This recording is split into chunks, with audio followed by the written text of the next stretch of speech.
1884년 요트 배달을 위해 대서양을 건너던 미뉴네트호가 난파당했고 선원 4명은 구명정의 몸을 의지한 채 통조림 2개로 버티고 있었습니다. 선장은 선원 간습에 따라 나머지가 살아남기 위해 죽을 사람을 제비뽑기로 정하자고 제안했으나 선원의 격렬한 반대로 무산되었습니다. 그러나 음식과 물은 금방 바닥났고 배의 최후임이자 고아 출신인 리처드 파커가 갈증을 참지 못하고 바닷물을 마셔버렸습니다. 결국 선장은 하나님께 사죄의 기도를 드리고 리처드 파커를 살해한 후 식인하였죠. 4일 후 식인을 한 그들은 지나가던 배에 의해 구조되었습니다. 그리고 영국에서 재판이 열립니다.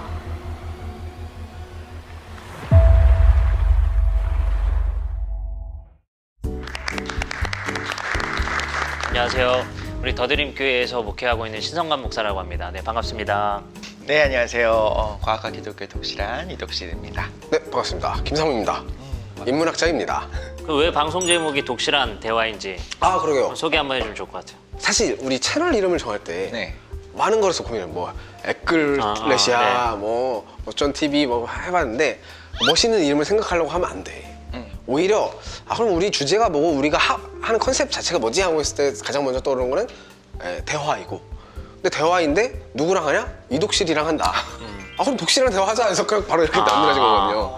그걸 참 하시다가 또 다른 의미, 다른 의미가 아니라 더 중요한 의미로는 우리가 나누는 대화들이 좀 독실한 주제로 우리가 좀 더 독실해질 수 있는 그런 주제들로 삼기 위해서 그렇게 저 개인적으로는 좀 욕심이 있거든요. 어떤 것이? 왜냐면 시즌 2가 나오면 신성한 대화라든지 너무 재밌다. 야, 괜찮다. 신성한 대화. 이 활약도에 따라서 아니, 목사님 시작하시기 전에 굉장히 긴장 많이 하셨다고 그러더니 딱 시작하자마자 갑자기 이렇게 되게 편안하게 하시고 아니 사실 PD님은 네네. 경험이 많으시니까 인문학자이자 이제 PD님이시니까 네네. 근데 시작하자마자 이게 땀이 막 나는지 계속 이렇게 비비면서 나는 긴장되는데 목사님이 너무 여유로우시니까. 그러니까 네. 실전에 강한 스타일이시. 그리고 우리 독실한 대화를 줄이면 독대 아닙니까? 네. 예, 하나님과 독대할 수 있는 그런 느낌으로도 한번 해보시면 좋을 것 같습니다. 천재 소설가인 에드가 앨런 포라는 분께서 아서 고든 빔의 이야기라는 책을 쓰셨는데, 이게 재밌는 게 오프닝에서 저희가 말씀드린 1837년에 나온 스티븐스와 더들리의 재판 이야기가 그 책에 그대로 나옵니다. 근데 이 책은 그 사건이 있기 4년 전에 쓰여진 책이에요. 예언서 같은 거네요. 네네네. 이 사람이 예언한 건 소설을 썼는데 4년 전에 이미 책으로 나왔고 그 사건 그대로가 실제로 일어났었다. 라이프 오브 파이라는 영화 보셨어요? 전 봤어요. 저도 보셨어요? 정말 거기에 나오는 호랑이 이름이 리처드 파커죠. 이게 요 사건을 오마주한 따서 거죠. 했다고 들었어요. 만약 앞서 제시한 실제 사례 있잖아요. 그 사건을 여러분들이 재판하게 된다면 더들리와 스티븐스는 유죄인가 무죄인가? 제 개인적인 생각으로는 무죄 판단으로 저는 무죄. 생각해보고 싶어요. 네. 이유는요? 그 전후 상황과 그리고 그 당시에 있었던 일들에 대해서 분명히 고려해 줄 것이고, 우리 법률상으로도 정당방위나 여러 가지 중요한 윤리적 요소들을 생각해 주기 때문에 그런 요소들을 생각했을 때 무죄를 개인적으로는 생각해 줄 수 있지 않나 생각해 봅니다. 저는 고민을 진짜 많이 했어요. 사실 이 사례는 좀 유명한 사례였고 그렇죠. 상황마다 다르다는 생각을 좀 했어요. 그래서 예를 들면 상황이 벌어지자마자 바로 죽여서 이런 일이 벌어졌느냐, 아니면 참을 만큼 참다가 이 친구가 먼저 자연사를 했어요. 아사를 하든 아니면 이제 그 갈증 때문이든. 사실 여기서는 회복 불가능한 수준의 좀 아픈 상황이었죠. 바닷물을 마셔버렸으니까. 그렇죠. 그런데 그런 상황이라고 하더라도 아직은 사망하지 않았고 본인의 동의가 이루어지지 않았다는 거예요. 근데 여기서 이제 법적인 해석으로 무죄 판결을 하게 되면 비슷한 사례가 벌어졌을 때 빠르게 제일 연약한 사람을 죽여버리는 일들이 일어날 수도 있다는 거죠. 그렇다고 해서 모든 사람들이 누군가 죽을 때까지 기다려라 라고 하는 것도 말도 안 되고. 그렇죠. 그래서 이런 판단은 사실은 정말 그 윤리적인 판단은 우리가 함부로 판단할 수 없지만 법적인 판단을 할 땐 저는 판사님이라면 책임을 지울 수는 있다는 생각은 해요. 그러니까 마음 심정적으로는 그때 그 상황이 어쩔 수 없었다는 건 알겠어.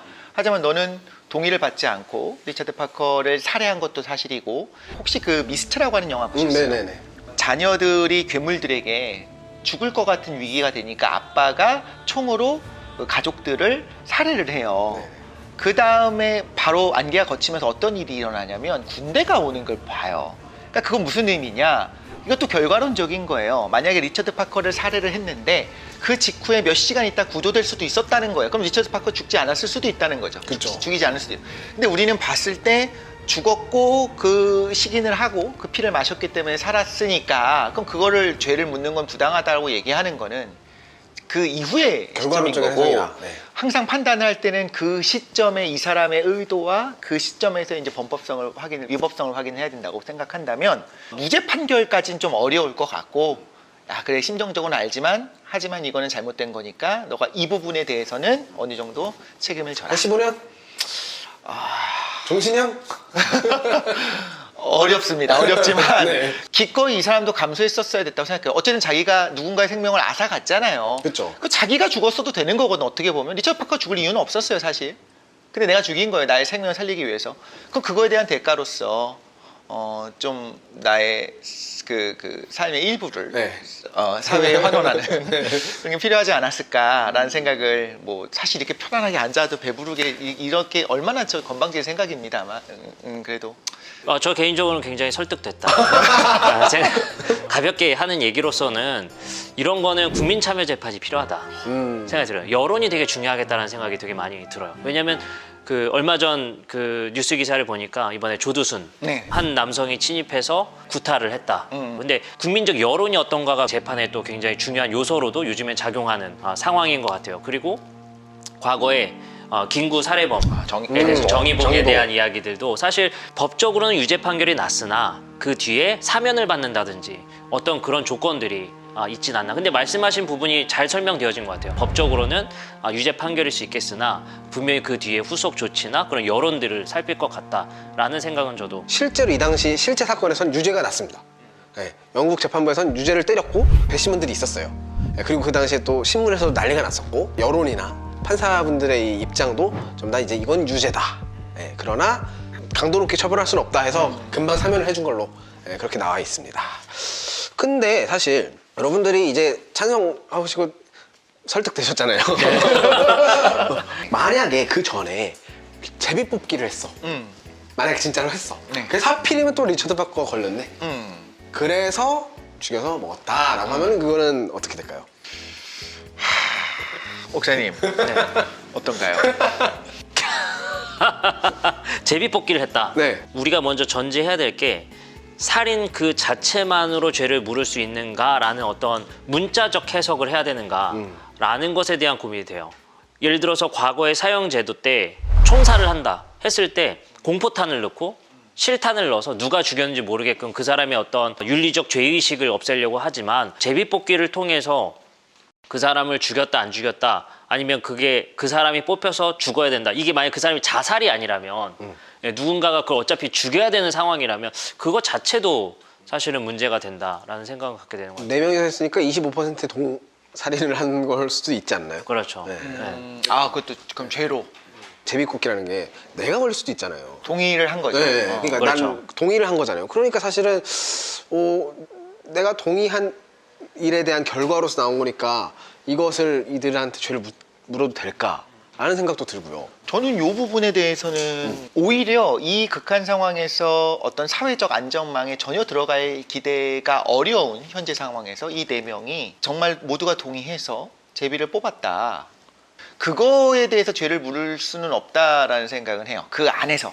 아니, 그거 죄를 물을 거면 책임이 같이 가야 되는데 이 사회적으로 이 사람들에게 어떤 책임을 묻기 위해서 그러니까 의무를 어떤 인권에 대한 이 모든 것들에 대한 의무를 부여하려면 그거에 대한 권리와 이런 거에 대한 어떤 서포트가 있어야 돼. 그게 없는 상황이었잖아요. 네, 맞아요. 그런 경우에는 조금 모두가 동의한 상황인데 그걸 이렇게 살인으로 볼 것이냐, 살인 볼 수 없지 않나 생각합니다. 그건 살인을 볼 수 없다. 네, 그 상황 안에서. 근데 그게 아니라 뭐 자살이라고 하더라도 일종의 지금 현대에 와서는 그걸 조력 자살이 돼서 그것도 이제 불법이죠. 그쵸. 만약에 내가 너무 죽고 싶어. 지금 이 상황 스튜디오 안에서 네. 2명이 저를 도와준다고 해도 그 불법이 하시면 안 됩니다. 네. 근데 이제 그 상황에서는 내가 죽고 싶어서 죽는 게 아니고 남들 살리기 위한 희생으로 볼 수 있지 않나.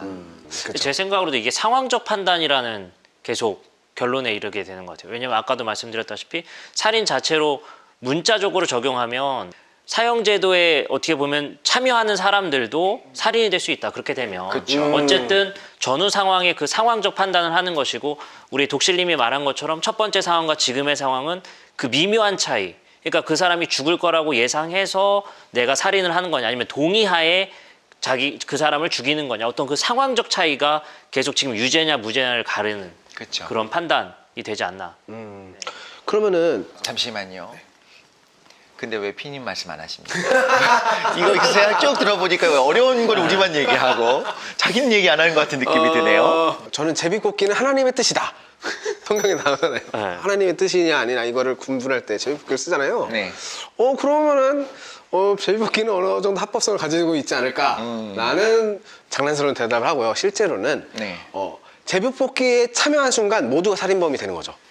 오히려 네. 자기를 네. 포함한. 네, 자기를 포함. 그러니까 리처드 파커는 사실상 자살 25%의 자살한 거고. 네. 나머지 사람들도 25%의 자살과 나머지 %의 누군가의 살해할 확률에 동참한 거잖아요. 나도 다른 사람 뽑으면 그 사람을 죽일 거였으니까. 네, 그렇죠. 그러니까 이 모두가 다 공범이 되게 되는 굉장히 끔찍한 제비뽑기였다고 볼 수 있겠죠. 네, 저는 그렇게 생각해서 이거는 사형이다. 아, 그러면 그냥 모두가 그 탈진해서 죽었어야 모두가 가장 결백할 수 있는 아름다운 그게 가장 하나님 아름다운, 보시기에 그렇죠. 아름다운 훈훈한 결말. 그쵸. 라고 그 얘기, 결론은 우리 한번 이따가 얘기할 거니까. 네네. 생각해보죠. 저는 좀 더 좋은 방법이 있지 않았을까. 아쉽게 생각을 하고 있는데, 뭐 어쨌든 논의를 계속 이어가자면, 사실 지금은 25%의 동의잖아요. 네. 만약에 100% 파커가 바닷물을 마시고 나서, 나 너무 아프다. 너무 괴롭다. 너무 괴롭다. 나 그냥 죽여줘. 나의 피와 살을 먹어라. 그러고 너네가 살아라. 이렇게 동의를 했다면? 그러면은 그거는 이제 유죄로 보기 어려워지지 않을까요? 근데 이런 건 있어요. 사실 지금 증인이 없는 상황이거든요. 근데 처음부터 저는 이 선장이 네. 바닷물을 마신 상황이었고 얘가 저항을 했으나 내가 몰래 밤에 죽였다 라고 이야기한 것 자체가 본인이 무죄 날 거를 당연히 알고 당당하게 얘기한 거고 그래서 기소당한 걸 알고 되게 분노했다는 얘기까지 네, 들었던 것 있죠. 같아요. 그러니까 이런 요소들까지도 같이 고려는 해야 된다. 법이라고 하는 건. 법은 그러니까 울면서도 판결 자체는 좀 냉정하게 할 필요는 있다라는 생각을 해요. 그러니까 근데 그럼에도 불구하고 모든 어떤 정황적 증거들을 봤을 때 실제로 본인이 희생하겠다라고 얘기하고 정말 바닷물을 마셨고 정말 나 죽고 싶다. 정말 죽여달라고 이야기를 한 것이 맞다라고 한다면 그 말을 사실로 받아들인다면 그건 이제 받아들일 거냐 말 거냐는 판단 자체는 이제 판사가 하는 거니까. 네. 좀 그러면 당연히 무죄로 당연히 해줘야 무죄. 되지 않나 생각이 듭니다. 저도 그렇게 생각해요. 당연히 무죄. 네, 그렇게 생각하는데 가볍게 얘기하면 선원들이 탄원서를 써주지 않을까 생각이 들어요. 네, 선원들이 지켜봤고 네. 그 상황적 판단을 했고 자기들을 살렸었던 사람들이기 때문에 아까 저는 계속 얘기하는 게 여론이 굉장히 중요하다라고 생각이 들고 네, 그렇기 때문에 그 선원들은 탄원서 제도가 있었는지 모르겠어요. 근데 탄원서를 써서 그 선장이 그럴 수밖에 없었어요. 그 불가피성을 또 증언해 준다면 또 다른 국면으로 가지 않나 라는 생각을 하게 돼요. 그러면 어떤 사회가 어떤 소수자의 탄압으로 여론이 형성이 돼 있으면 그 사회는 괜찮은 건가요? 그렇죠. 그렇게 할 수 있죠. 왜냐면은 우리가 지금 살인이라는 행위 자체보다는 문자적으로 살인은 죄야. 이렇게 지금 관점을 가고 있지 않은 것 같아요. 그러니까 다들 이제 상황마다 이제 의견이 변할 수 있는데 방금 말씀하신 것처럼 어떤 여론이 이런 경우엔 살인을 해도 돼? 이런 경우에는 소수자를 탄압해도 돼? 라고 여론이 형성된 사회에서는 그것이 또 정의가 될 수 있다는 거죠. 근데 실제로 그렇게 얘기하는 학자는 물론 아니지만 사람들도 있죠. 예를 들면 어떤 뭐 여성 인권이라든가 그런 부분에 대한 좀 탄압이 있는 그 이슬람 문화권을 볼 때 모든 이슬람의 문화가 원래 그렇다, 생리적으로 그렇다라고 얘기할 수는 없겠지만 네, 어쨌든 그렇죠. 그걸 바라볼 때 아니 그쪽 문화가 원래 그렇잖아. 그거는 내버려 둬. 그 나라의 문화야 라고 이야기하는 사람도 있단 말이에요. 그런데 이거는 우리 인류가 인간의 존엄성과 모든 인간의 가치에 대해서 동의한 바기 때문에 외부에서 유엔이라도 미군이라도 누구라도 움직여서 저거는 해방시켜주고 해줘야 된다라고 주장하는 견해도 있고 야 언제부터 인간의 존엄성과 인간 인권이라는 게 생겼어? 그 개념 나온 지 뭐 100년 200년도 안 됐어 라고 얘기하는 견해도 있고 자, 그런 거 보면 그러니까 저도 목사님 말씀하는 거에 완전 100% 동의를 하면서도 참 우리가 생각하는 이 윤리가 오늘 주제의 원인이 그러니까 이거를 선택한 이유일 수도 있겠는데 이렇게 연약하구나라는 생각이 좀 들기도 해요. 그럼 법적인 거 말고 도덕적으로, 윤리적으로만 우리가 지금 얘기를 해보면 좋을 것 같아요. 그래, 법적으로는 대충 때리고 나중에 사면시켜준다고 해봐요. 근데 그러니까 어떤 도덕적으로. 기준 하에서 네. 살인을 정당화할 수 있는가? 그쵸. 그러니까 이게 정당할 고민인 수 거잖아요. 있는 그러니까 예를 거죠. 들어서 뭐 미군이 이라크를 침공했다. 거기서 군인들이 자행하는 어떤 전쟁 속에서의 살인은 정당화될 수 있겠는가? 예, 이런 부분들. 그리고 또 생각해 보면 식인 민족이 있다면 그 공동체에서 규정을 살인은 나쁘지 않다라는 그 나름대로 작은 민족이고 작은 집단이겠지만 거기서 이루어지는 윤리, 이 공동체별로 다른 윤리, 그리고 사실 이게 보편적 인류의 윤리로서는 이게 살인은 죄다, 살인은 나쁘다라는 게 어느 정도 공통된 의견이지만 그렇게 또 특수성도 있다라는 게 또 굉장히 고민되는 지점이다 네. 생각이 드는 것 같아요. 네.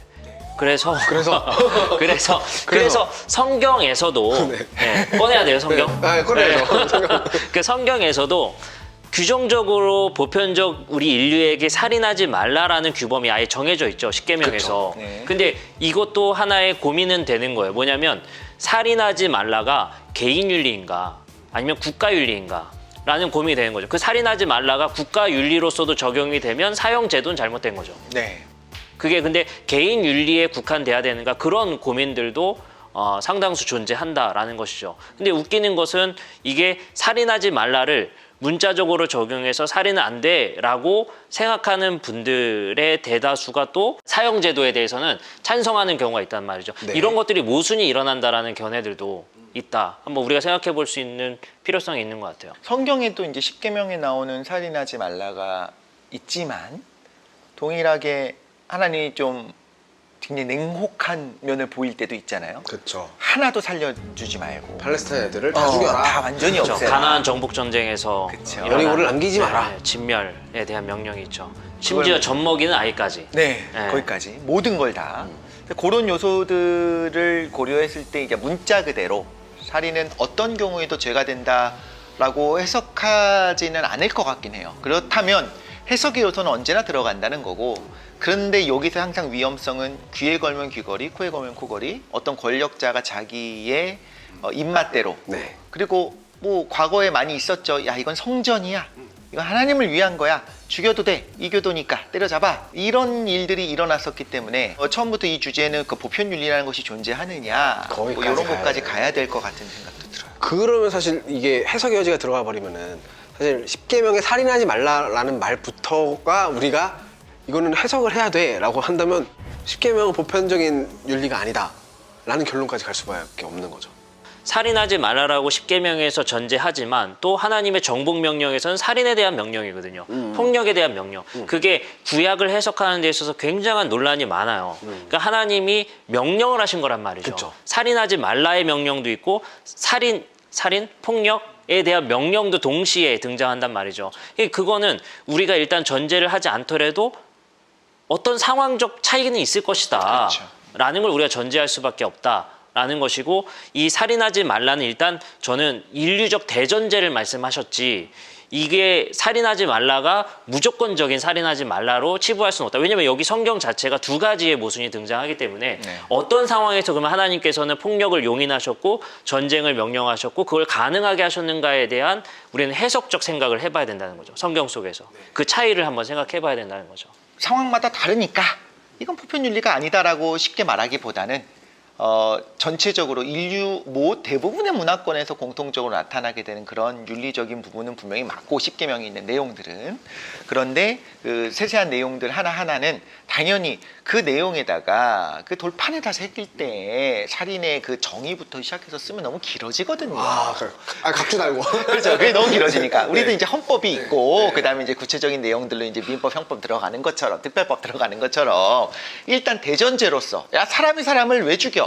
사람을 판단하고 정죄하는 건 나의 몫이야. 그쵸. 너희들은 그런 거 하지 마라고 하는 그 당연한 말이죠. 그건 이제 해놓고, 그런데 어떤 때는 해도 돼 이런 개념으로서가 아니라 이 상황에서는 그쵸, 이렇게 그쵸. 그 부분은 이제 또 있지 않을까. 대전제를 크게 깔아 놓으셨다. 네네. 그 안에서 또 진행할 수 있다. 사실 아까 우리가 잠깐이라도 이야기가 나왔었던 그런 가나안 정복 명령이나 이런 것들은 사실 기독교인으로서는 없었으면 좋겠는 명령이기도 해요. 그쵸. 예, 왜냐하면 도킨스 같은 무신론자들도 그런 구절들을 통해서 구약의 신은 굉장한 난폭자, 변덕스러운 신 이렇게 표현하는 경우들도 있잖아요. 그렇기 때문에 사실 우리들도 우리 신학을 공부하는 사람들도 그 지점에 있어서는 어떻게든 합리적인 생각을 하고 싶고 방어적인 생각을 하고 싶은 게 사실이에요. 그래서 실제로 역사적으로 그 부분에서만큼은 영적 해석을 하는 경우도 굉장히 많아요. 알레고리적으로. 그것은 하나님께서 영적 정복을 명령하신 내용이다. 그런 사륙을 명령하신 것이 아니다. 예, 그렇게 명령으로 생각하는 경우들도 있죠. 왜냐하면 우리가 거북스러운 거예요. 너무 힘들죠. 예, 그런 어린아이까지. 부분들이. 예. 그리고 또 한편으로는 이런 견해들도 있어요. 모순적인 표현이에요. 덕스러운 폭력이다. 이게 이거는 필요한 거였다. 예, 필요한 폭력이다라고 보는 견해들. 그러니까 이런 견해들이 나뉠 정도로 상당히 우리 기독교인으로서도 구약의 그런 하나님의 살인에 대한 명령, 또 전쟁에 대한 명령, 또 폭력에 대한 명령은 상당히 거북스러운 게 사실인 것 같아요.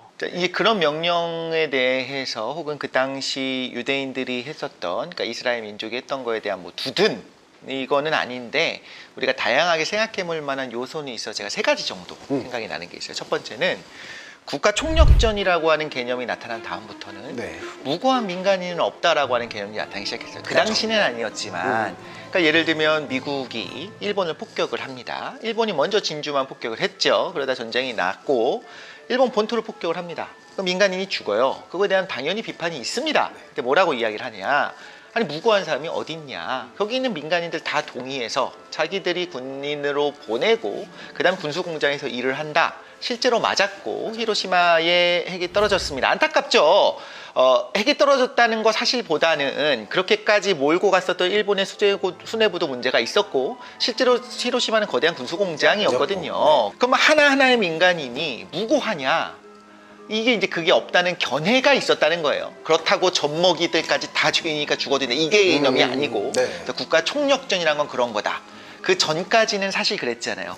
아니 군인은 저 윗대가리들이 전쟁을 하는 거야. 나는 세금 낼 대상이 다 바뀌는 것 뿐이었어. 요거였었지만. 공원제도에서 많이 그랬죠. 그렇죠. 그랬었지만 그게 하나가 있었고 또 하나는 이거는 그 재미있는 요소인데 그 팔레스타인이 그 해양 민족이라고 하는 그 고대의 찬란하게 피어났었던 많은 문화권을 싹 다 멸절시켰던 바다 민족들. 민족, 바다 민족이 아닌가라는 얘기가 있더라고요. 네네, 그래서 있어요. 팔레스타인이 그렇게 무서운 종족이다. 아주 무섭기 때문에 그래서 죽여도 된다라는 개념으로서가 아니라 그런 그 민족들이 수많은 도시를 완벽하게 파괴하고 거기 있었던 모든 것들을 싹 다 없애고 정말 평평하게 만들면서 성을 완전히 무너뜨리면서 이유를 모르겠어요. 그냥 파괴를 일삼았던 민족이었을 수 있다. 과거에. 그러니까 당해도 된다는 아닙니다만 다시 말씀드리지만 그런 부분도 우리가 생각해 볼 수 있다. 고려할 수 그러니까 있다. 그때는 냉혹했었다는 거죠. 그 정말 냉혹했었다는 거에 세 번째 하나 또 말씀을 드리고 싶은 게 이제 현대 과학에서 이야기하는 우리 호모사피엔스가 네안데르탈인이랑 좀 공존했던 시기가 있었어요. 있죠. 네. 우리 사피엔스는 아프리카 대륙에서 이제 기원을 하거든요. 네. 그러다가 아프리카 대륙에서 이제 기후가 바뀌고 여러 가지 이유로 인해서 유럽 쪽으로 위로 올라와요. 올라올 때 그 기후가 너무 혹독해졌기 때문에 나중엔 어디까지 얘기를 하냐면 이 집단 호모사피엔스 굉장히 컸을 것 같잖아요. 한 1000명 내외까지 줄어들었을 거로 봐요. 그 멸종 위기까지 왔다. 네. 그 1000명이 나중에 이렇게 많은 사람이 된 거예요. 그러니까 우리가 유전적으로 이렇게 동일한 거예요. 네, 그렇죠. 그런데 어쨌든 간에 어떤 일이 있었냐면 위로 올라왔다가 그래서 네안데르탈인이랑 같이 공존했다가 다시 내려왔다가 다시 올라가거든요. 이런 일들이 증거들이 있는데 그러면서 우리 유전자 속에 네안데르탈인의 유전자가 섞입니다. 있죠. 그래서 당뇨도 생기고 비만도 생기고 안 좋은 것들이 다 거기서 생기는데 비만이 있다고 하더라고요. 네네, 그게 아주 속상해요. 아, 근데 나한테 이 있나? 과정을 봤을 때 네. 호모사피엔스가 네안데르탈인을 다 쳐 죽였다라고 하는 견해가 있어요. 그러니까 물론 그들이 도태됐다라고 하는 견해도 있지만 그렇죠. 거대한 전쟁에서 싹 다 죽였다라는 견해가 있어요.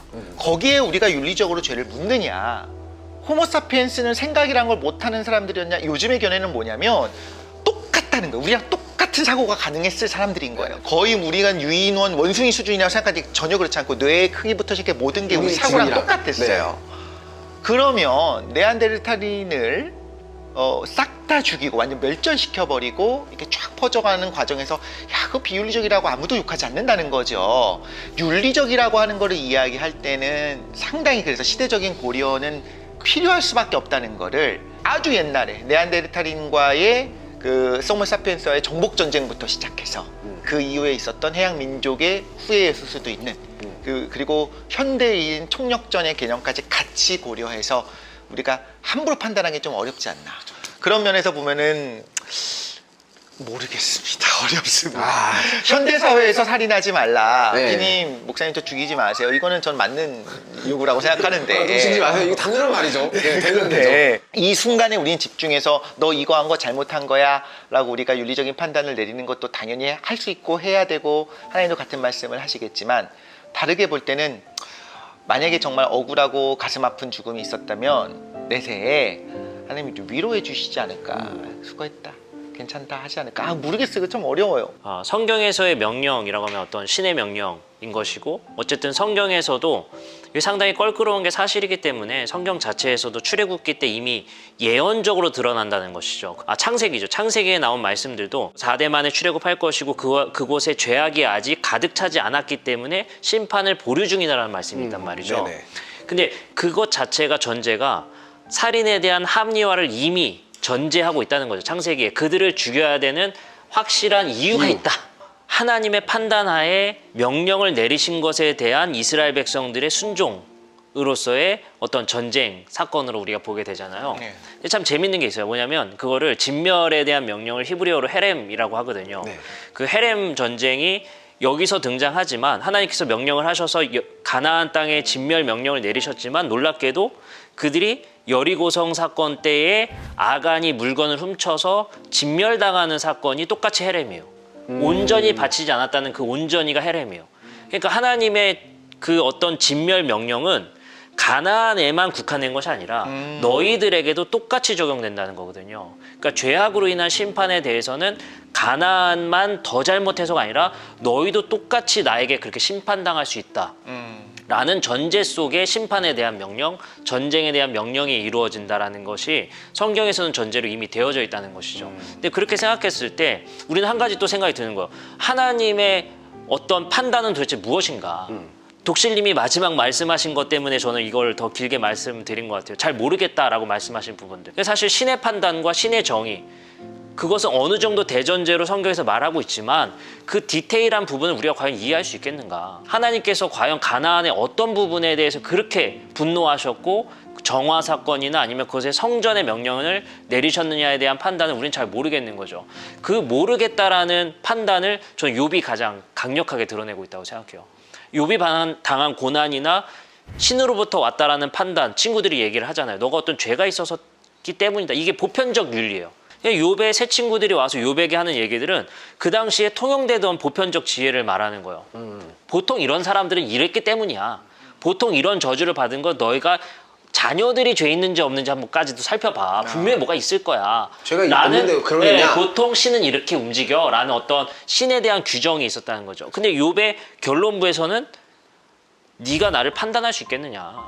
네가 내가 했던 행동들을 너가 이해할 수나 있겠느냐라는 게 하나님의 응답이란 말이죠. 그래서 욥의 이야기는 그래서 내가 이제 귀로만 들었었던 하나님을 눈으로도 보게 됐다라는 표현을 쓰게 되는 것은 하나님을 이제 내가 어떤 분인지를 이해하게 됐다라는 표현이기보다는 내가 이해할 수 없는 분이구나.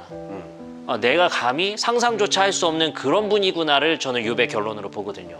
그렇기 때문에 사실 가나안 정복 명령 우리는 혼란스러울 수밖에 없다고 봐요. 그렇기 때문에 저는 아까 말씀하신 대로 우리 스스로가 인간의 어떤 한계성에서 잘 모르겠다라는 표현이 계속 나올 수밖에 없지 않나. 잘 모르겠다. 이스라엘 백성이 왜 그런 거를 할 수밖에 없었는가? 하라고 명령을 하셨는가? 그리고 우리가 거기 감정이입을 하면서 내가 이스라엘 백성의 한 사람으로서 지금부터 이제 아이를 죽여야 되는 그런 상황에 대해서 어떤 마음가짐이었는가? 이거를 상상할 것까지 그럴 필요가 있겠는가라는 생각도 사실 좀 들기는 해요. 우리가 지금 시대를 살아가면서. 그래서 그렇게 생각하시는 분들을 위해서 그런 하나님의 살인 명령이 과장법이다.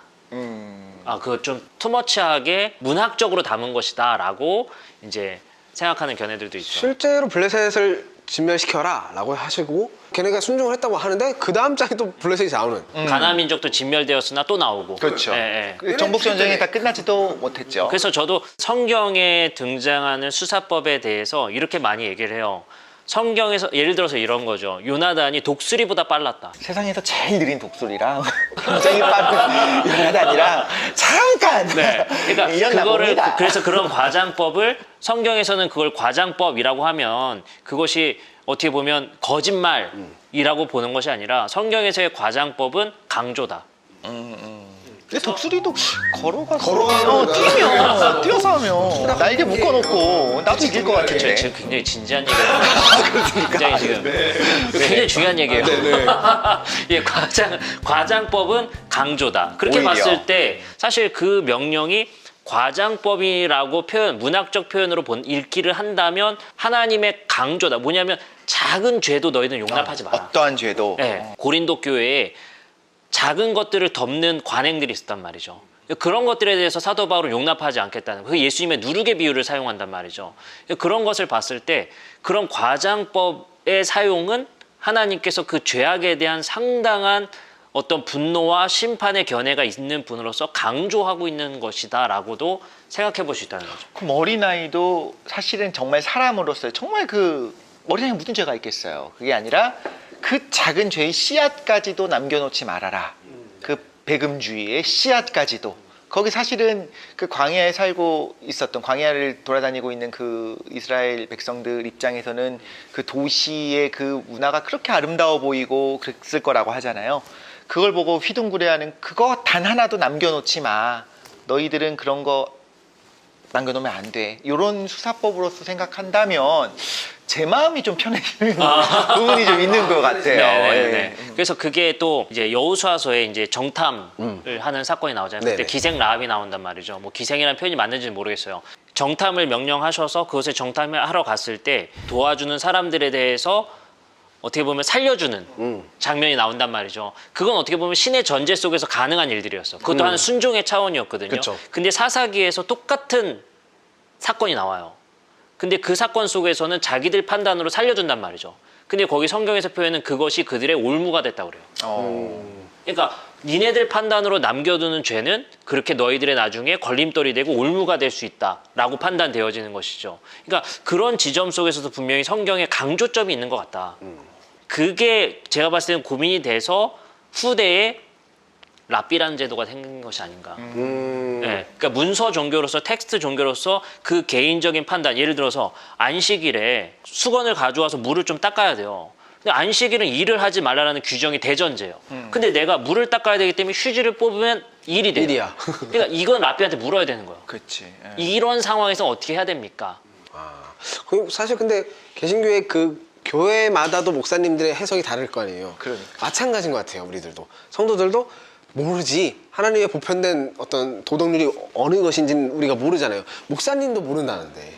그러니까 우리는 개교에 가가지고 목사님 말씀 들으면서 아이 뭐 이럴 땐 이렇게 해야 되는구나라고 우리가 지레짐작해서 그것대로 살아갈 수밖에 없는 것 같다는 생각이 들어요. 조심하셔야 됩니다. 아닌데 우리 목사님 다 아시던데 하면은 그 목사님 조심해야 됩니다. 네, 맞아요. 오히려 더 조심해야 됩니다. 모른다고 하시는 목사님이 오히려 좀 더 신뢰하지 않나. 맞아요. 라는 그리고 또 생각이 들어요. 중요한 전제가 좀 조심스러운 얘기인데 성경이 모든 걸 다 알려주진 않는다. 그쵸. 저도 가장 곤란한 질문이 목사님 이럴 때는 어떻게 해야 돼요?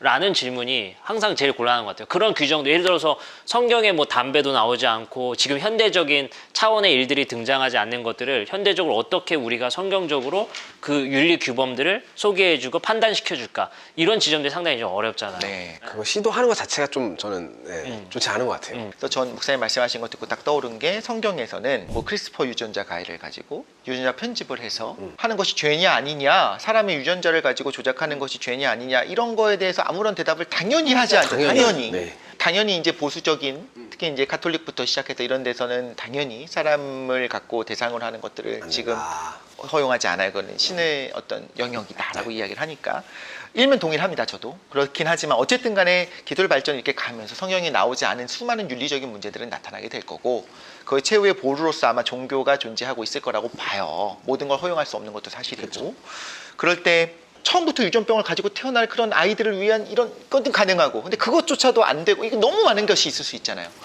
요런데 그러면 그걸 보고서 옳다 그르다를 하나님 어떻게 생각하실까? 이건 하나님의 보편적인 성품을 비춰서 우리가 판단해야 되지 않을까?와 더불어, 하지만 나의 생각이 틀릴 수 있다는 것도 언제나 같이 생각해야 될 것 같아요. 성경 자체에서 뭐가 죄다라고 규정 짓는 것 자체가 상당히 좀 어려워요. 어렵죠. 상당히 좀 어려워요. 예를 들면 이런 거죠. 조선시대 때 선교사님들 와서 우리나라의 엄청난 그 술 문화들 때문에 금주 명령을 내리면서 그것이 죄라는 표현으로서 주초 문제를 우리 한국 기독교에서 굉장히 많이 강조했었던 부분인 것 같아요. 그러나 그것을 뭐 유럽의 문화로 갔을 때 칼빈도 술을 좋아했고 그렇죠. 많은 종교 개혁자들도 술을 좋아했기 때문에 그 문화와 지역에 따라서 죄라는 규정도 굉장히 다양하게 나타나고 있단 말이죠. 우리나라 신부님들도 술은 좀 드시죠? 네. 잘 드시죠. 신부님들은 네. 그렇죠. 그 예수님도 첫 번째 기적이.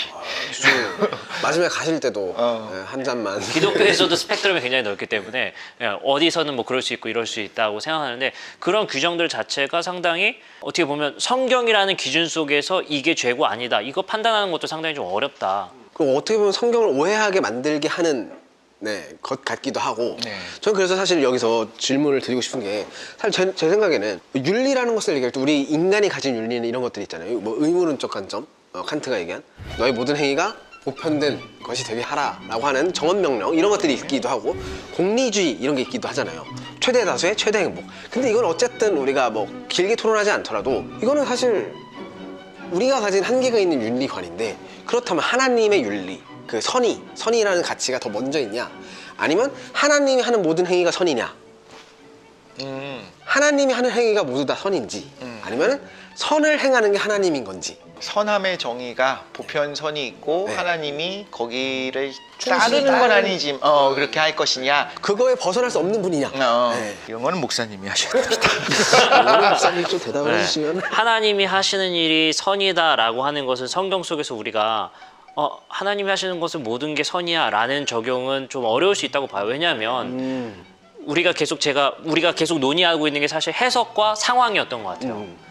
말 그대로 성경에서도 하나님께서 하시는 일들을 그 상황과 해석 속에서 하나님의 선함으로 규정하지만, 그게 그 행동은 언제나 선하냐라고 할 수는 없어요. 그렇잖아요. 하나님께서 그 상황적으로 하신 일들에 대한 그 당시에 하나님의 판단으로서의 선이지. 그렇게 보면 저는 그 선악과라는 이야기를 같이 해보고 싶어요. 뭐냐면 에덴 동산에 하나님께서 선악과를 따먹고 뱀의 유혹에 따라 선악과를 먹는단 말이죠. 근데 그 선악과가 도대체 뭐였냐? 이것도 의견이 굉장히 분분하긴 해요. 근데 저는 가장 가능성이 높다고 보는 게, 선악을 알게 하는 나무 뒤에 나온 스토리를 봐야 된다고 생각해요. 그게 뭐냐면 가인과 아벨 이야기예요. 근데 하나님께서 가인의 제사를 받지 않으시고 아벨의 제사를 받으셨을 때 가인이 분노한단 말이죠. 거기서 나온 스토리에 저는 등장하는 게 가인이 선악을 스스로 판단하고 있다. 이렇게 하나님 행동하시고 이런 일이 일었을 땐 이건 악이고 이건 선이다, 스스로 판단해서 그거에 대한 심판을 스스로 내리고 있는 거죠, 아벨한테. 그 말은 우리 스스로가 하는 판단의 기준으로서의 선악은 아까 말씀하신 대로 공동체적인 윤리고 우리가 생각했을 때 이건 선이다라는 규정일 뿐이지, 성경에서 하나님이 대전제라고 말하는 그게 보편적 선으로 받아들이는 게 기독교적인 세계관이다. 그러나 주의점은 그것이 우리가 법으로 정하기는 어렵다. 고정적으로, 상황적으로 판단해서 선과 악을 규정해야 된다. 하나님이 하신 말씀이 대전제로서 선이긴 한데 그 안에서도 여러 가지 파트별로 나올 수 있다. 이렇게 상황이 얘기할 수 달랐으니. 있어요. 네. 근데 저는 그래서- 굉장히 당황스러운 게 뭐냐면요. 우리 PD님이 저희 교회 청년이란 말이에요. 평상시엔 한 번도 이런 질문 안 하다가 갑자기 오늘 자리에서 갑자기 이런 질문 하니까 굉장히 당혹스럽고 잘 숨겼군요. 네, 그렇죠. 이거를 평상시에 했으면 이런 방송 같이 하자고 했을 때 목사님이 같이 안 하실 네, 거니까 큰 그림을 짜고 네, 그럼요. 조용히 있었던 거죠. 적극 환영해요. 너무 좋은 질문인 것 같고 네. 이게 상당히 좀 고민되는 것 같고. 네. 근데 많은 분들도 보면서 이런 생각, 고구마 먹은 것처럼, 그래서 어쩌라는 거냐? 성경에 보편적인 답이 안 나와 있어? 어떡하라는 거예요? 만약에 진짜 이런 구체적인 재난 상황에 우리가 처했다면은 저는 개인적인 결론은 그거였거든요. 자살. 얘가 바닷물을 먹고 죽은 거 가는 걸 얘가 죽는 게 아니라 네. 내가 기독교인이라면 나의 피와 살을 먹어라. 예수님 맞지? 하신 거 어떠셨지? 그렇게 해서 나를 희생하는 거, 어떻게 보면은 자살이라는 것과 희생이라는 것이 한 끗 차이 같거든요. 네, 자살은 죄라고 하는데 내가 이 사람들을 살리기 위해서 내가 스스로를 죽이고 먹어라라고 하는 것. 말씀하신 그 선장이 기독교인이 아니냐의 판단도 우리는 중요할 수밖에 없어요. 제 입장에서. 그렇죠. 중요하죠. 그렇다고 하면 아까는 법률적인 문제로 물어보셨지만 신의 판단으로서 생각해 보면 그가 과연 하나님 앞에서 아무런 죄책감 없이 그 일을 해냈는가라는 부분 첫 번째고, 두 번째는 그 일로 인해서 누군가가 이웃이 피해를 받았는가 아니면 그것으로 인해서 누군가가 실족하게 되었는가, 그 두 차원이 하나님의 입장의 기준에서는 굉장히 중요한 판단으로 가해질 것 같다라는 생각이 저는 들게 되는 것 같아요. 그러니까 어쨌든 아까 말씀하신 대로 모든 디테일의 규정들은 성경에 등장하지 않아서 어쩌란 말이냐라는 질문을 하실 수 있지만, 우리 스스로가 그렇기 때문에 계속 토론하고 고민하는 이유가 이런 예를 들 수가 있어요. 교회에서 카페 많이 하잖아요. 교회 카페 많이 하잖아요. 근데 교회 카페가 유명한 게 뭐예요? 싸게 이거잖아요. 그래서 지역 주민들 많이 왔으면 좋겠다. 그것은 하나님 사랑이에요. 이웃을 섬기고 에어컨 빵빵 나오는 데서 커피 주는 건 하나님 사랑의 차원에서 저는 옳은 선교라고 볼 수 있어요. 그러나 옆에 카페가 피해를 본다면 하지 말아야 될 윤리가 된단 말이죠. 그 두 가지 차원을 같이 생각하는 그 어떤 대전제는 존재한다. 그렇기 때문에 아까 선장 이야기로서 그 사람이 기독교인이냐 기독교의 세계관으로 그 일을 해냈느냐는 굉장히 중요한. 실제로 그 선장님은 기독교인이셨고 파커를 찔러 죽이기 전에 하나님께 기도를 드리고. 그래요? 그래요? 하고 죽였고 그 다음에 그분의 마음의 상태는 우리가 항해일지를 보면 알 수 있거든요. 어떻게 나와? 항해일지 구조되기 직전에 아침을 먹고 있었는데 구조대가 왔다. 아침이 아마 브레이크퍼스트. 파커겠네. 네. 아침은 파커를 그러니까 얘를 사람으로도 안 먹어요. 전 굉장히 이제 판단을 좀 보유한 편이에요. 그건 하나님은 아신다. 이 사람이 진짜 악해서 그런 건지 어쩔 수 없이 그렇게 된 건지. 아니 이러지 말고 파커랑 우리 이렇게 해서 넷이 탔어요. 네. 근데 얘가 지금 바닷물을 마셨네. 우린 한 달째 표류하고 있네. 한 달째. 아이고야. 네. 우리가 남의 일이니까 우리가 판단을 하는데 만약 우리라면은 상상하고 싶지 않네요. 욕실님이라면은 근데 아까 그 자살, 그러니까 희생, 나에 대한 희생 그거에서도 자기 모순적이긴 한데 이런 생각을 하는 거예요. 그래 안 되겠다, 살려야겠다 싶어서 내가 이제 이렇게 잘라서 내 피를 내서 뭐 사랑하는 내 사람들이 가족에게 주려고 했어. 나는 점점 의식이 멀어져. 그렇죠. 하나님께도 이제 칭찬받을 걸 기대하고 있어. 근데 저 멀리서 백고동 소리 들린 걸 느끼면 나는 죽는 거야. 농담 같지만 그럴 수 있는 거죠. 그렇죠. 그래서 이제 하나님이 딱 나타나는 거지. 야, 너 성급했어. 내가 너를 위한 계획이 있었어. 좀 기다리지 그랬어. 하고 막 정지하고 막 지옥불에 떨어져 이러진 않을 것 같지만. 그렇죠. 그러니까 사람의 목숨 하나님께 속한 거라고 한다면 그 순간 끝까지 살아남아야 되는가? 그렇지. 애매해요. 그렇다면 내 아이가 만약에 내 아이가 굶주림이 죽어가고 있는데 그럼 나는 기다려야 되는가? 이거 너무 어렵거든요. 진짜 아니 내가 이 상황에 처했을 때는 얘 리처드 파커는 아직 믿는 아이가 아니고 고아하고 그래요. 나라면은 차라리 내가 죽지. 아직 믿지 않는 친구가 죽게 할 수는 없다. 이게 기독교인의 자세가 아닌가? 저도 뭐 그렇게 생각할 수밖에 없을 것 같은데요. 근데 그렇게 생각할 수밖에 없을 것 같고, 뭐 자기 희생적인 사랑을 취하는 게 어떻게 보면 뭐 예수님의 굉장한 강조점이고 그쵸, 그게 중요성이기 때문에 그럴 수 있겠지만, 사실 그 상황에 처하면 정말 우리 안에서 기독교적인 세계관이 발동할 수 있겠는가라는 어떤 회의는 있어요. 네, 그게 가능하겠는가? 우리 김상호 PD가 그게 가능하겠는가? 저는 굉장히 의심을 가지고 있고, 네, 좀 어렵지 않겠나 생각은 의심은 있는데 어쨌든 그렇게 하겠다니까 감사한 내용이고. 네. 그럼 김상호 형제가 자기 희생하는 걸로. 제가요? 이건 저를 희생시키나요? 아니, 희생시키는 게 아니고 네네. 그냥 본인이 하겠다니까, 본인이 뭐 하겠다니까 안 말리겠다. 말리지 않는 걸로. 이런 질문도 할 수 있을 것 같아요. 뭐냐면 성경에서 분명히 살인하지 말라라고 말을 하고 있어요. 그리고 구약 성경에서는 그 살인에 대한 어떤 처벌도 예시로 등장하고 있고. 근데 중요한 것은 뭐 돌로 쳐서 죽이는 경우도 있고, 뭐 안식일을 어겼을 때 저는 살인은 분명히 저는 사형 제도가 있었을 것이다 생각하거든요. 구약 성경에서도. 근데 사실 기독교적인 윤리와 세계관으로서 심판은 하나님의 몫이다 라고 생각한다면 죄의 높낮이를 따지기가 상당히 좀 어렵잖아요. 그래서 이런 죄는 더 크고 이런 죄는 더 크다, 그런 높낮이의 표현은 없거든요. 네. 그러니까 죄라는 것이 있을 뿐이지 네가 거짓말한 죄는 요만큼이지만 간음은 더 커, 이런 어떤 제도는 없잖아요. 그리고 그 사람들에 대한 최종의 심판은 하나님의 몫이다. 이게 대부분의 어떤 성경에서의 말하는 어떤 규정들, 전제들이라는 거죠. 제가 의미 없네요. 그렇게 봤을 때 우리 그 영화 미량처럼 어떤 살인자 스스로가 용서를 구하면 그것도 하나님으로부터 심판으로 용서가 되는가? 그 밀양에서처럼 너가 나를 용서하지 않아도 돼. 괜찮아요, 자매님. 나는 하나님으로부터 이미 용서받았어요. 라고 말하면 그의 죄는 끝인가? 라는 고민 우리가 해볼 수 있다는 것이죠. 예. 그걸 어떻게 생각하세요? 갑자기 저한테 질문하려고 했는데 어떻게 생각하세요, 형제님? 아니 계속 자기 그 윤리로서 기독교로 질문했으니까 네. 예, 기독교적인 이런 상황들에 대해서는 우리 윤리적인 차원에서 어떻게 생각하는지. 사실 죄라는 것이 씻기고 뭐 다시 생기고 막 요럴 수 있다라고 보는 거잖아요. 기독교에서는 죄가 있고 없고지 죄가 많고 적고 뭐 크고 적고 경중 따지 이런 거 자체가 없잖아요. 그래서 그래 평생 정말 행복하게 잘 살았는데 죽기 직전에 욕 한 번을 했어. 그건 가는 거잖아요. 지옥의 땔감으로. 표현이. 우리 하나님께서는 우리를 변호해 주시려고 우리를 어떻게든 지옥의 땔감으로 쓰지 않으려고 하시는 거고, 그러니까 그 안에서 우리가 이렇게 윤리적인 고민을 하면서 나아가는 것 자체가 하나님이 보시기에 어떠냐를 봐야지, 착한 일 100개, 나쁜 일 200개, 이놈 지옥, 이게 아니라 이 사람이 그 행위들을 하면서 어떤 생각을 하고 살아갔느냐, 이렇게 판단하실 것이다 라고 개인적으로 피해갑니다. 네. 결국에는 진짜 이건 각자 하나님 앞에 독대하는 시간이 와야 그 모든 것이 평가받을 수 있는 것이 아닌가.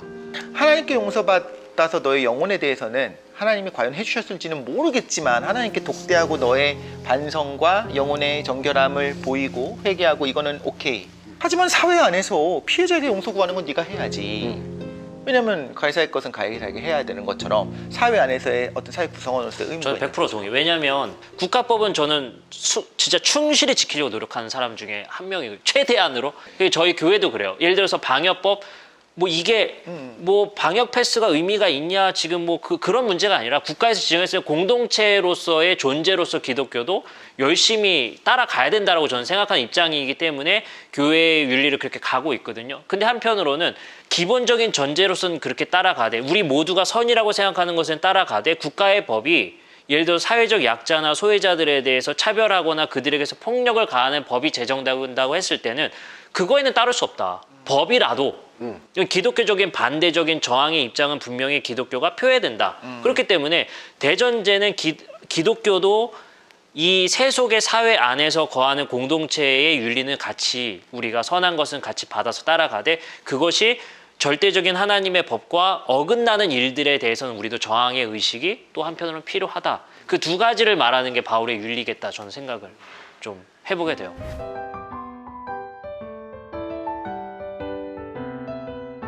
지금은 나쁜 것과 좋은 것 사이에서 우리가 이게 선이냐 악이냐 이 얘기를 했다면, 네. 좋은 것과 좋은 것이 있거든요.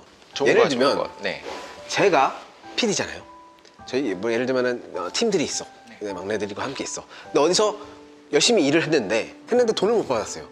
근데 내 후임들에게 20만 원씩 30만 원씩 원래 주기로 했던 돈이 있었는데 내가 클라이언트한테 못 받았네? 네. 그러면 보통은 PD들이든 감독님들이든 어떻게 하냐, 자기 사비를 털어서 자기 같이 하는 직원들한테 돈을 주고 자기는 텅 빈 손으로 와이프한테 간다는 거예요.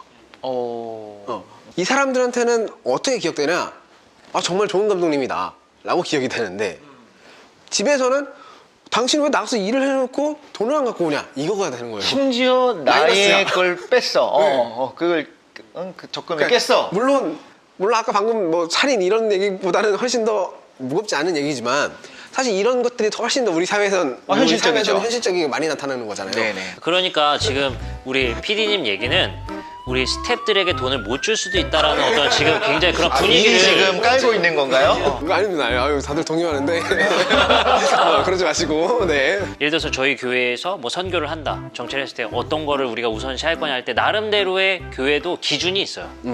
그거 선한 일을 할 때도 그 기준이 있는 것이 중복되어지는가, 그 단체가 지금 어떤 상황인가, 이런 판단 기준 속에서 저희도 우선순위를 정해서 저희도 그 선교 정책을 펴는 그 어떤 기준들이 있고, 그런 조직 기구가 있고, 선교도 뭐 여기 하자 해서 하는 것이 아니라 그런 기준들에 부합해야 교회들도 선교적인 것들을 한다. 그리고 저는 한 가지를 더 중요하게 생각하는 게, 이게 우리의 지적인 대화에는 제가 조금 다른 색깔일 수도 있을 것 같아요. 어느 정도의 저는 신비를 중요하다고 생각해요. 그 말이 뭐냐면 목회자들이 우리 교회 안에서 어느 정도 리더십으로서 여기서 교회적인 표현으로서는 사역을 하는 입장들이잖아요. 그랬을 때 그런 신비적인 감동이 있어요.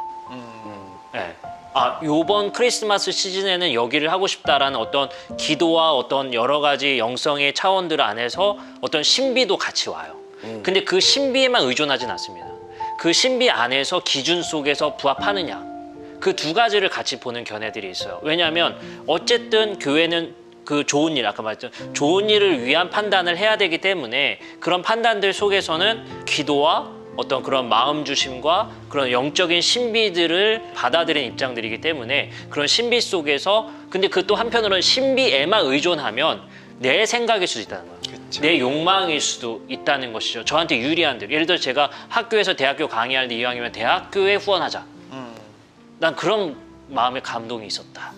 라는 것은 내 욕망일 수 있다는 거죠. 그쵸. 그리고 그 말이 틀린 건 아니고 실제로 그런 마음이 계속 들 수 있고, 네네네. 왜냐면 그 관심사니까. 네, 그게 하나님이 주신 신비냐 내 욕망이냐, 이거에 대한 검토는 분명한 교회적인 기준의 잣대가 있어야 검토가 가능하다. 그쵸. 네, 라는 것은 분명히 좀 존재하지 않나. 그 기준은 우리의 기본적인 실용적인 판단도 있겠지만 성경적인 판단도 같이 우리가 기준을 정해서 그 기준에 의거해서 우리도 기부가 되어져야 된다는 생각.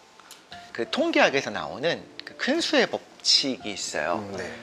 주사위를 한 번 던졌을 때 6분의 1이 나온다? 말이 안 됩니다. 6번 던졌더니 1 한 번, 2 한 번, 3 한 번, 4 한 번, 5 한 번, 6 한 번 안 나오죠. 네, 그렇죠. 근데 60번 던지고 600번 던지고 6만 번 던지고 60만 번을 던지면 원래 나와야 되는 그 확률에 점점 수렴을 하게 돼요. 주사위의 경우에는 정말 똑같지 않기 때문에 정말 6분의 1이 되지 않지만 점점 6억 번을 던진다고 하면 점점 거기에 이제 수렴을 하도록 되어 있는 게 이제 큰 수의 법칙. 수가 커지게 되면. 이 말씀 왜 드리냐면 어떤 각 교회가, 어떤 교회는 정말 철저하게 점수를 매겨가면서 상황 판단을 해서 어떤 데는, 근데 그 점수를 매기는 가중치도 교회마다의 규칙이 있겠죠. 정부도 마찬가지로 결국엔 점수 매기죠. 그래서 우선순위로 이제 복지 정책을 필 수밖에 없습니다. 그렇죠. 네. 그런데 이런 수많은 개개의 교회들이 이제 교회에 한정지어서 생각을 하자면 각자 영감과 여러 가지 기준을 따라서 다양한 곳에 봉사와 여러 가지 이제 좋은 일들을 해요. 그런데 정말 더 많은 교회가 더 많아지고 예산도 좀 더 많아지고 사회적으로 조금 더 이것이 활발하게 일어나고, 꼭 교회가 아니더라도 어떤 하나님의 마음을 품고서 개인적인 후원을 하는 사람들이 많아졌을 때 큰 수의 법칙으로 보게 되면 그 사회가 원하는 곳에 적절하게 가지 않을까, 이렇게 되지 않을까 생각을 해요. 그래서 이제 선교 현장도 같이 생각을 해보고 우리가 하면, 아니 이렇게 하는 분들이 있거든요. 우리나라에도 힘든 애들 많은데 왜 외국에 있는 어린아이들을 왜 챙겨? 라고 하면서 해외 후원에 대해서 이제 부정적인, 정말 어떻게 보면 비판거리가 많지만 그렇게 비판하는 사람도 있을 수 있고요. 우리나라에도 힘든 애들 많거든요. 또 예를 들면 일본의 선교 현장, 일본 부자 나라잖아. 거기는 기독교 이미 들어간 지 한참 됐는데 그 인구가 1%도 안 되는 거기 왜 계속 어마어마한 예산 들어가면서 거기보다 저기 가야지 저기 다 맞는 말이지만, 그런데 이 다양한 큰 수의 법칙으로 바라봤을 때 결국엔 연관관들에서 동시다발적으로 일들은 진행이 되더라. 그러면 내가 비판의 마음을 갖는 것도 괜찮아. 하지만 누군가는 저 역할을 감당하는 사람이 있구나라고 하고 그냥 존중하는 마음이 있으면 어떨까? 근데 내가 볼 때 빈 공간이 보여. 그럼 나는 그게 이제 하나님 주신 영감일 수도 있겠다는 생각을 하거든요. 내가 볼 때. 그렇다면 나는 그걸 조금 더, 올해는 이걸 좀 더 해보고 싶어. 나의 인생에서 조금 저걸 좀 더 해보고 싶어. 이렇게 가면 괜찮지 않을까 생각도 살짝 듭니다. 너무 좋은 말씀이세요. 피디님도 사실 비슷한 거 아닌가요? 네, 저도 왜 마찬가지. 이 유튜브, 수많은 유튜브가 있고 네. 사실은 뭐 재미있는 유튜브를 하고 싶어 하셨잖아요. 막 이런 거 하고 싶어 하셨잖아요. 저한테는 이런 거 하고 싶다고 하시더라고요. 자극적이고 그런데 인간적인 그런 거. 네. 그런데 왜 우리 또 이제 기독교 세계관 안에서 하는 어떤 이 유튜브를 하는 것도 이제 어떤 목적으로 하시는 건지. 사실 저도 그 빈 공간을 본 거죠. 네. 수많은 유튜브들이 있고 목사님도 설교도 엄청 많고 아주 엄청 많잖아요, 진짜. 그리고 수많은 교회들이 이런 사역도 하고 저런 사역도 하고 미디어도 많이 만들고 있고 하지만, 근데 결국 독실하기 위한 대화, 지적 대화, 이런 것들이 있는 컨텐츠들이 사실은 많이 적고, 이런 공간이 없었으니까 그 무수히 넓은 인터넷 공간에 그 공간을 내가 점유해보자. 이런 마음가짐으로 저도 한 거죠. 저는 기독교가 어쨌든 우리가 기독교 컨텐츠로서만이 아니겠지만 제 기독교적인 입장을 대변하는 사람을 어쨌든 패널로 나왔기 때문에 생각해보면 기독교는 정답을 내놓는 종교가 아니다. 저는 기독교는 질문하는 종교다라고 생각을 해요.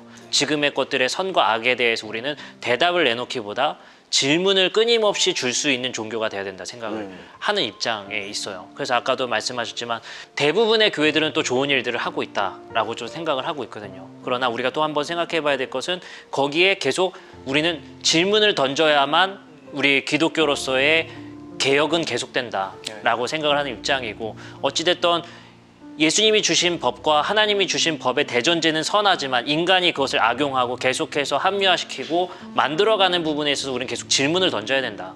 예, 그 부분에 있어서 저도 한번 더 생각해 보게 되는 거 아닌가. 네, 생각해 봅니다. 그래서 이 컨텐츠가 좋은 것 같아요. 왜냐하면 아까도 했지만 뭐야 이거 듣고 보니까 뭐 그래서 뭐야 어쩌라는 거야. 아까 피터 파커로 다시 돌아오면 뭐 어쩌라는 거야. 근데 우린 질문을 던지게끔 만들어주는 거 아닌가. 네, 한 번 더 고민해보는 것이 우리가 주는 역할 아닌가 또 생각해보게 스파이더맨이요? 피터 파커? 리처드 파커. 아, 리처드 파커. 맞아요.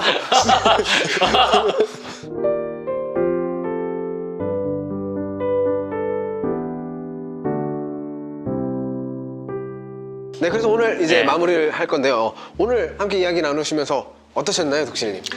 저도 이제 생각이 나요. 어렸을 때 그 초등학교 때도 그렇고 중학교 때도 그렇고 질문이 정말 많았어요. 초등학생이었던 덕실이가 이제 전도사님을 붙잡고 이거저거 진짜 많이 물어봤어요.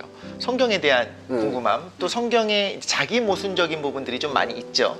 그런 걸 막 물어보면서 했을 때 되게 저를 그윽한 눈으로 쳐다보면서 웃으면서 너가 이런 질문을 가지고 있는 게 좋고 나중에 이런 부분에 대해서 하게 될 거야 라고 이제 대답을 안 해주시면서 해주셨던 전도사님 말씀이, 근데 제가 정말 많은 기억력이 안 좋아서 많이 까먹고 잊어버리거든요.